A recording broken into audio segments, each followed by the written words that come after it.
Hey everybody, this is Umair from Simple Tutorials, and in this video we will be talking about how to add Myki to Apple Wallet. So before we dive into the video, there is a link in the description of this video using which you can now easily donate to our channel. So it is going to be a huge support if you do so. Now, talking about adding your travel card onto an iPhone or basically Apple Wallet is pretty simple. You need to follow a few steps. So basically head over to your wallet app.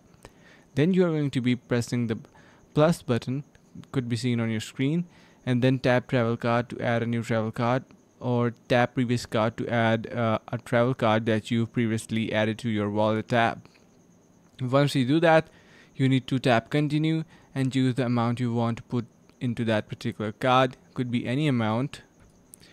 And once you simply do these steps, you need to fill the on-screen steps that could be seen on your screen, and you will easily be able to add your travel card or Myki card onto your Apple Wallet easily. So it's a pretty simple process, guys. Also, make sure to head over to the link in the description of this video using which you can now donate to our channel. So it is going to be a huge help. Also, make sure to subscribe to the channel. So thank you so much for watching, and see you guys around in the next couple of tutorials. Until then, take care and goodbye.